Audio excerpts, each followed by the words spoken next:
Maximum population जोटा रोची सेटा average age रोची 29 years तेणु our is a young nation तेणु ये बेसी युवक युवती प्रति वर्ष भोट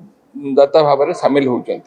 तेणु खाली भोट दाता भाव सामिल हेबनी से भाग नवा दरकार निर्वाचन रे स्पेशली आमर जो इलेक्शन गुड़ाक हो सहरांचल सिटी आमर निर्वाचन हार मतदान हार 50% रु कम रोची कौटी ओवरऑल 60% रु कम रोची तेणु सिटी आम केमती 70-75-80% करवा जमी बेसी लोक भोट देवे द्वारा आमर जो रिप्रेजेंटेटिव डेमोक्रेसी अच्छी ट्रूली रिप्रेजेंटेटिव हम सेटा समय जो आसवा आम से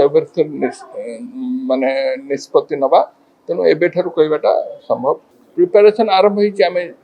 प्रति डिविजन लेवल जिलापाल मानकर सम्मेलन कलु यही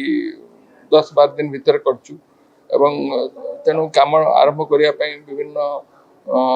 विभिन्न स्टेप्स नापी से बूथ हो बैलेट बॉक्स हो ईवीएम हो इत्यादि इत्यादि जहाँ जहाँ रिक्वायरमेंट अच्छी प्रिपेरेशन काम आरंभ करने निर्देश देचु एवं से अनुसार फॉलोअप करूँ एवं जहाँ जो जो स्तर में जो जो कम हवा कथा से गुड़ाक टाइम जमी हम पंचायत निर्वाचन जेहेतु आगु को अच्छी आउ अल्प समय अच्छी से विषय निष्पत्ति किसी है ना बर्तमान।